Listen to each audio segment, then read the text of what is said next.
Natagpo ang patay sa loob ng abandonadong sasakyan ang 31 anyos na ina at kanyang 2 menor de edad na anak sa barangay Talaksan, dyan sa bayan ng San Rafael sa Bulacan. Agad naman nga naglunsad ng malalimang investigasyon ng mga otoridad sa posibleng sanhi ng pagkamatay na mag-iina at kung yung baril na na-recover sa loob ng sasakyan ang siyang ginamit sa kanilang pagpaslang.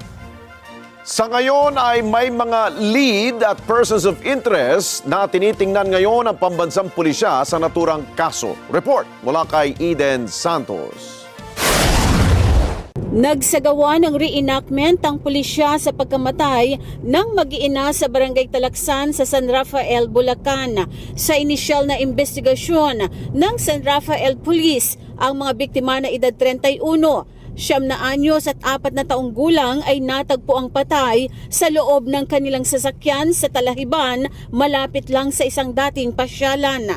Ayon kay San Rafael Bulacan Police Regional Office 3, Regional Director Police Brigadier General Jess Mendez, tinitingnan nilang lahat ng anggulo sa trahedya. Kabilang sa mga ito ang umano'y utang, problema sa relasyon at iba pa. May mga lead na sila at persons of interest na tinitignan sa kaso. Sinabi ni Mendez na may tama ng bala sa sentido ang mga biktima. May mga leads tayo, no? As to angle, may mga iba-ibang angle tayong tinitingnan na hindi ko pa rin may divulge sa inyo kasi ongoing pa rin yung follow-up investigations natin. No?